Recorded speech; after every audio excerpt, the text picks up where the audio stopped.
یاریزانی ئەمریکایی بۆ خلیسکانی سەربەفر لێنزی ڤۆن یەکێک لە هەرە دەستکەوتە بوێرەکانی لە ماوەی تەمەنی درەوشاوەی وەرزشی خۆیدا بەدەستهێناوە. ئەوەش بریتیە لە خلیسکان بە ڕێڕەوێکی لێژی بەفرینی لە نەمسا ئەوەی بە ڕێڕەوی ستریف دەناسرێت.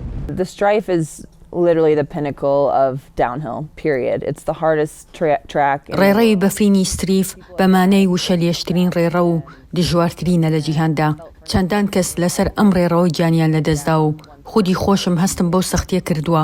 جا ئەگەر بۆ یەک جار بتوانم بە خلیسکان بەسەر ئەو ڕێڕەوە لێژەدا بڕۆمە خوارەوە، ئەوە دەبێتە دەستکەوتێکی مەزن. So for me to have this opportunity and actually be able to do it physically was beyond a dream come true.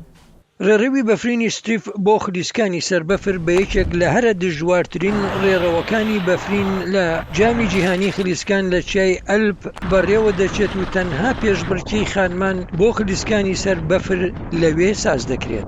They did an amazing job, making the track. بەباشی ڕووناکردنەوەی ڕێڕەوەکە ئەوان کارێکی زۆر باشیان ئەنجامدا. ئەوەش لە ڕاستیدا ئەو کاتانم بەبیردێنێتەوە کە کاتێک گەورە دەبووم. من دوای خوێندنی ڕۆژانم هەموو شەوێک لە میناسۆتا ڕاهێنانی خلیسکانی سەربەفرم دەکرد. بەڵام هاوکات ئەم خلیسکانی سەربەفرە سەرکێشێکی گەورە بوو، ئەوەی هەرگیز شیانی بەرجەستەکردنیم بە هەزردا نەدەهات. Is a huge adventure that I never thought was possible.